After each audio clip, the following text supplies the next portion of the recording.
Welcome, ladies and gentlemen, to the No Plan B podcast.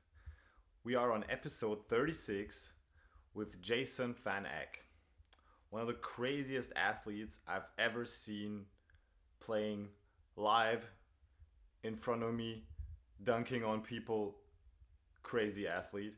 He was here in Hannover, in my hometown, playing for the UBC Tigers, playing professional basketball. Now he's back in California, working as a police officer. And he has some great stories to tell. So let's get into the episode 36, Jason Van Eck. The way that we played basketball this year, the way that we trained was extremely intense. I mean, it's a win-win. You're improving your performance by enhancing your recovery when using PSR, and you're adding extra years onto your career.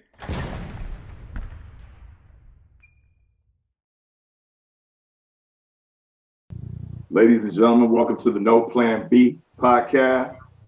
Professional basketball in Europe, current and former players. What's going on, Renee? Good to see you again. What's going on, my family? Jason Van Eck, a.k.a. Jay Ryder, a.k.a. strongest dude in the history of the UBC Tigers, a.k.a. had me scared as shit trying to spot him on that bench press when he was bench pressing 450 pounds and the OG was scared shitless. What's up, family? So that's an awesome intro. What's up? Good, man. Glad to be on here with you guys. Good to see you. Always good to see you, fam. How you been doing, man? How's life treating you? Everything good? Everything is good. Staying healthy, staying strong, working hard. The grind don't never stop. Exactly, bro. That's beautiful, man. So, ladies and gentlemen, this is the first guy. I got to keep it real with you guys. It's incredible, the guy's work ethic, because he's the first player I've ever seen that would go down 2 hours before his professional basketball game and pump iron heavy for, an hour and a half to 2 hours, throwing up 4 plates, and then still come in there and score 30 points, dunking on people, shooting threes, man. That's what amazed me more than anything was how you could still keep your moving that much heavy ass weight, bro. This shit is bananas, dog. So you're a phenomenal athlete, dude. So when did all this start? When did when did your hoop dream in general start? My hoop dream career started in Oakland, California.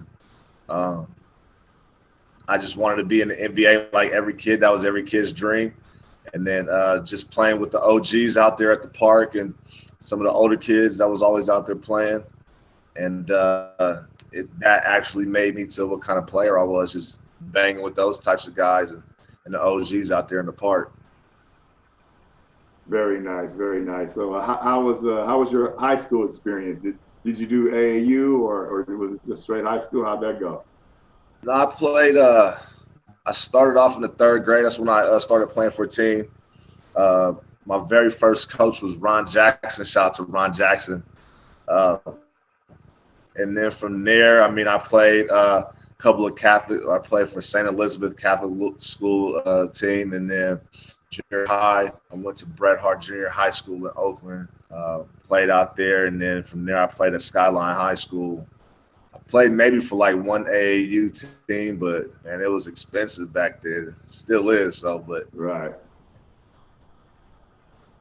Yeah, for sure. So how was your college experience? Because a lot of guys, man, they don't come over here with resumes, man. And I tell guys like, you have to have a decorated career in order to be able to come over here and play pro basketball, man. You can't just get come over here and get paid to hoop. A lot of dudes, they could do that.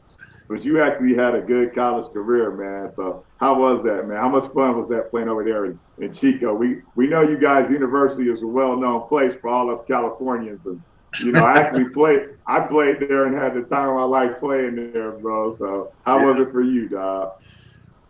You know what, man? I knew coming into Chico State my freshman year, I had athletic ability. But what challenged me was the mentality and the toughness. And our coach, Puck, shout out to Coach Puck, one of the most extraordinary men I've ever met in my life. Changed a lot of guys' lives on our team. the way that we think about the game, the way that we think about life. He was a Vietnam vet, airborne ranger. So he taught us to be mentally tough no matter what. And a lot of the stories that he taught us on the court, we applied it to life too. So that was probably the most best experience I've ever had, and learning experience is under Coach Puck. All right, that's beautiful, man. Shout out Coach Puck. And so now let's move on into the pro ranks. And, honestly, I wanted to thank you today. And I know Renee will chime in a little bit later because, the club that you played for, the UBC Tigers, it all started with an idea that me and the Twins had, Mike and Marcus Go, the management and your coach at that time. And, it all started in my apartment. I was the American on their team. And we was talking about, hey, man, one day we're going to have our own team. And, you're going to be the hype man walking around talking shit. And real talk, man, and it's just like, for us to be able to get to that level, we could have never done it. The UBC Tigers in general, they could have never done it without you, bro. Without you and without your man, Tim, and without Big Bionis, man. So I wanted to say salute and thank you for that. And how was that experience, man? How did it feel when you finally could say, hey, I'm a professional athlete. I'm getting paid to do what I love to do? The experience itself was cool. There was some things that was in the back of my head, though. And a lot of people don't really understand it. They think that going overseas is just like a vacation. It's not. You out there to get paid, but you got to work for it, though. And I think that was like one of the driving forces that I had, and I know a couple other guys had too, like Timmy and Will, when we were out there, was you have to grind or else you're going to go home. And I've witnessed that with other players after a hoop game when they lost and the coach was just in them and he said, you're leaving tomorrow. So if you going out there thinking it's all sunshine and rainbows and unicorns, you're sadly mistaken, because it's about business and you got to grind and work hard. Exactly. And ladies and gentlemen, he's really being humble, because the reason the other American was being sent home was because Jay was up there dunking everything, and when the smoke cleared, he had 40 points and 20 rebounds. So they said, okay, we got to send our American home. We got to get something that looks like Jay Ryder. So jump in there, Renee. What you got to say about that, buddy? Yeah, I can feel what you just said. Like, it puts so much pressure on you. Like, if you're the US guy on the team, I mean, most clubs in the leagues only have one or two. I think we had three at that time. Was it correct? Was with Will Bonner played with you, and the point guard, Tim Haley. Yeah, Tim, exactly. But sometimes you only have one player, and if you're the top scorer, all the defense is concentrated on you, and you have to carry the team sometimes, and it's pressure on you. And if it doesn't go the way the club wants, or the management, or the coach, you can get in serious trouble. And you're in the middle of the season, and sometimes people get kicked out, and it's very hard, and you could feel that tension. Would you agree? Absolutely, man. I think being out there and playing with the guys that we had on the team, I mean, we had a group of great guys the first two seasons that I was out there. But I think what it was is they respected us and knew that we was coming out there to play hard, and off the court we trained too. And so in practice, we brought that intensity into practice, and everybody fell on board. So going back to what you were saying, being the only guy scoring, it was like a team effort, and everybody was on board. So it made it a little more difficult for teams to just dial in on one specific person. So if I was having a bad night, Lucas was having a great night, or Tim was having a good night, but Will was having a bad night. So we just all picked up the pieces because we knew what we had to do, and that was just to win the ball game. Yeah, for sure, man. And let me put this out there, man. Like, I keep telling a lot of players, I have two U teams right now, U18 and U20, and I can't put that dog in them. I mean, they're not from our environment. We're both from the Bay, so there's a certain type of mentality that comes with being from that, from that area. But at the same time, what I really enjoyed about your game, man, was your work ethic, because you were just physically gifted. I mean, it just genetically, like, seriously, bro. Like, I mean, people think I'm joking because I'm a clown. I love to joke. But I was really afraid, because when you see somebody that's, lifting 4 plates, like you can turn on YouTube right now, you'll see some dude who's lifting 4 plates, and you thinking, oh, okay, it looks easy, but that's a lot of weight, bro. And when you spotting somebody, you can't handle that, believe me, you're going to get your back broke. That's just real talk. But my thing is, the question is, where did that work ethic come from for you to be able to say, okay, cool, you know what, I'm going to go in here, because I've watched you do it thousands of times where, I used to always say, like, hold on, bro, but, you got a game, man. You like, hey, I'm going to get it. I'm going in there and work before the game. So, like, where did that come from? Where did that inner drive come from, bro? Like you said, I mean, the environment that we grew up in and the mentality, it was just a dog eat dog. I mean, Bay Area, it's about survival, and you do what you can to do. And that mentality still sticks with me today.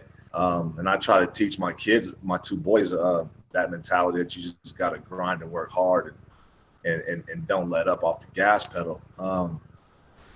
I think that what drove me out there was, like I said, is just playing the next game, because you just never know when your time is up. Like I said, it's cutthroat out there, and if you ain't out there performing, it's a wrap. So I just knew that I wanted to be the strongest player out there, because I remember there was one game that we had, I forget where it was at, but I went up for an alley-oop, and a guy undercutted me, took my legs out from under me, I fell, landed on my back, my arm. And I looked at the referee, and then he told me, I said, "Is that a foul?" And he goes, "No."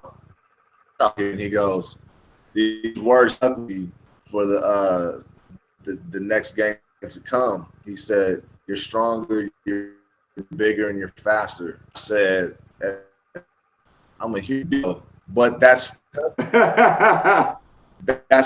stuck with me. So it was like I had to go out there and I had to train my body for something else that happened.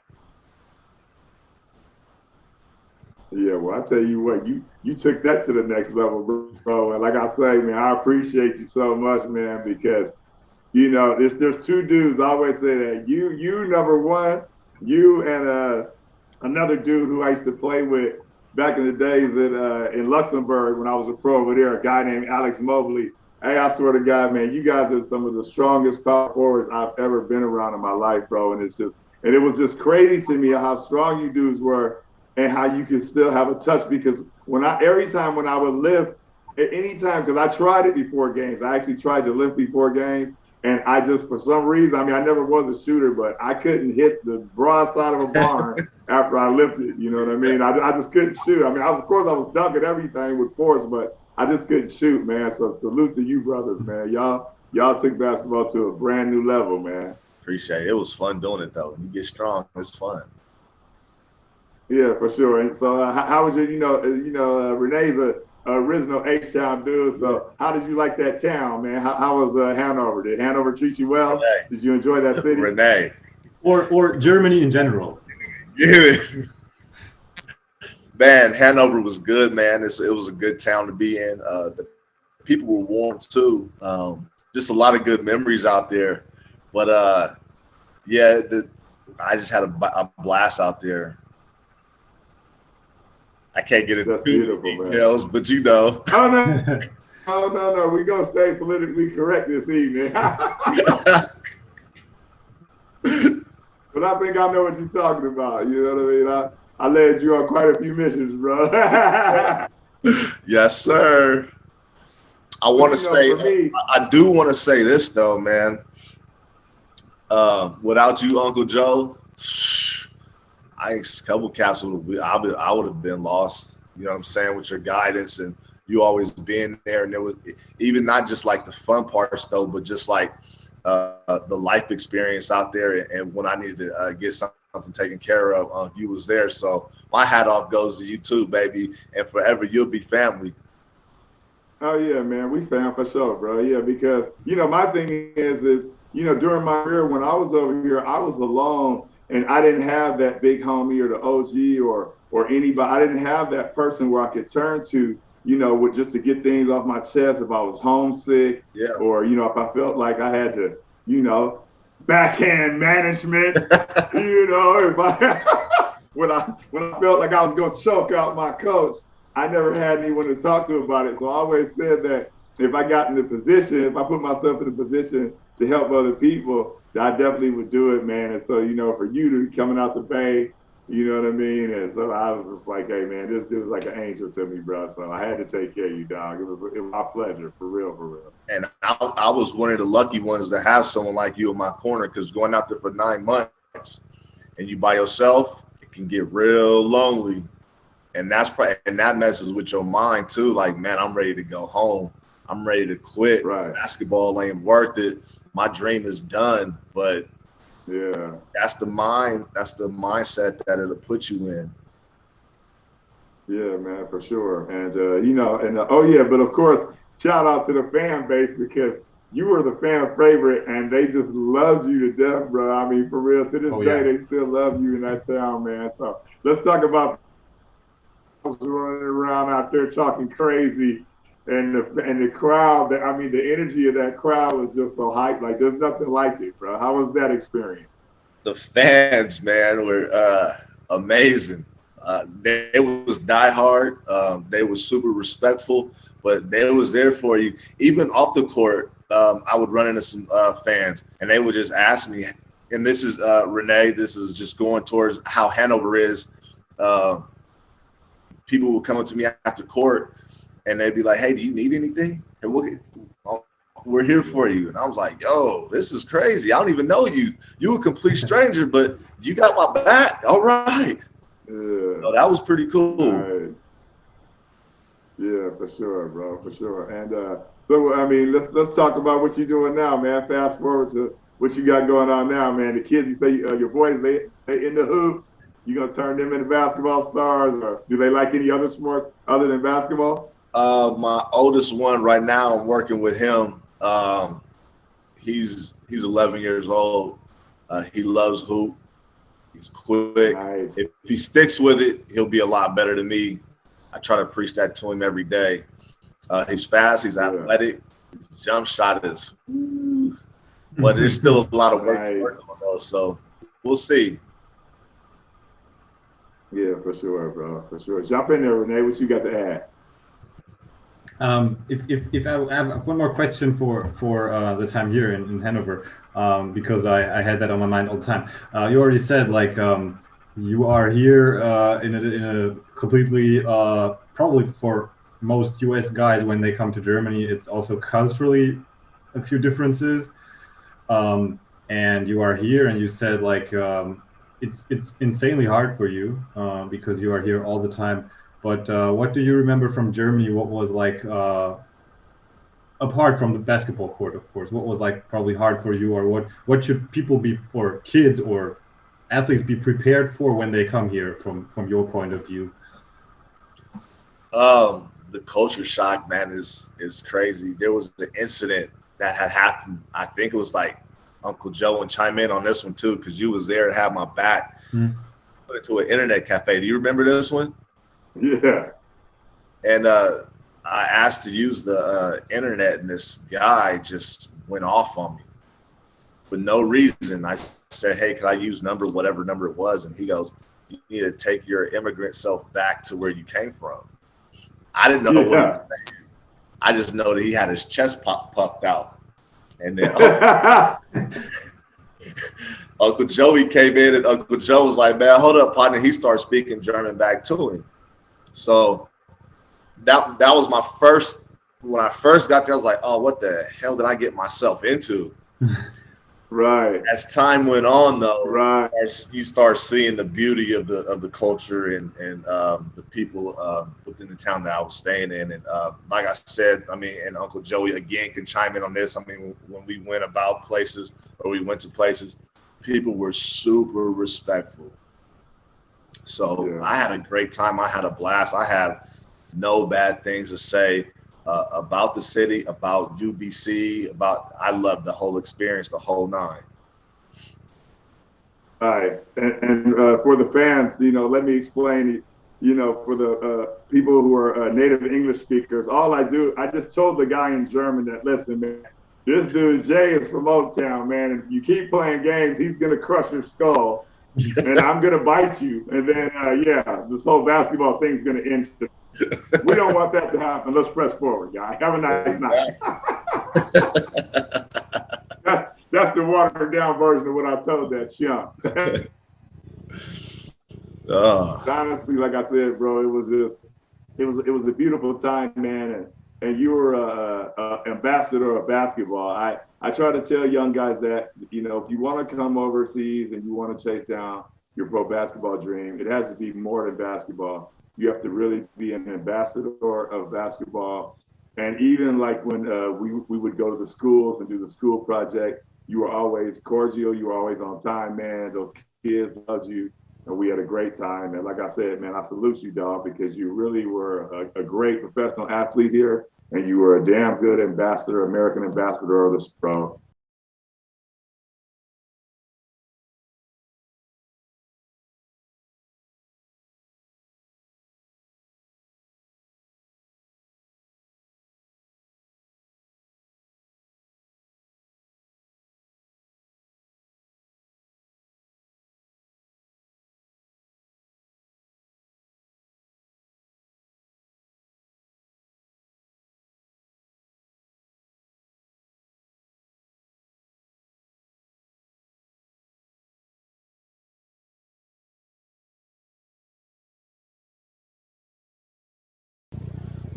So good to see you, dog. So good to see you, my brother. For real, though. Much love, Howie. Much love. Man, much love. Hey, let me tell you something. You ain't aged not one bit. You still look the same. Yeah. It's insane. It's true. I'm out here ripped, but I tell you what, my cardio is done right now. I couldn't run around a block. but I know his I know how he's doing that. First of all, Joe, I think you are a great example of someone who is working very passionately on what you really love, day in, day out. You would not do all of this stuff that you do if you wouldn't love it so much. And that keeps people young. And also you do your workouts every day. You send me pictures of your little lockdown weight room in your apartment. So you're working out every day. So you're staying young, you're staying in shape. It's amazing. Hey, Renee, I appreciate you. Hey, Jay Ryder, I appreciate you because I told you, you scared the shit out of me, bro. Hey, that won't happen. Next time it's time to spot you, I'm going to be ready, dog. You have me in there like, oh my God, look, if he can't get this shit off. Hey, and it was plenty of times. You remember when you was spotting me and it was that last rep and you like, you better get this up. And I'm like, bro, this shit stuck on my chest and you wasn't going to pull it off my chest either. You got to struggle. I'm like, hey, nephew, the struggle real. You trying to kill the OG in here, dog. But I got that off my chest, though. That's right. Hey, man, from all the fans of Hanover, from the UBC Tiger Foundation and family, man, we truly love you, bro. Real spit, man, from the heart. And I hope it was a great time that you had with us today. Renee, good to see you again. Salute. Of course. And Jay, we're going to get you back in when we got a better connection. Appreciate you guys, man. Appreciate you guys. Renee, man, thank you for the opportunity to be here. And Uncle Joey, I love you. Pleasure. Man, wise business, brother. And thank you for letting me for sure, bro. Podcast. Man, not a problem, bro. Love you too, dog. We be in touch for sure, bro. Town business all day. All right. Okay.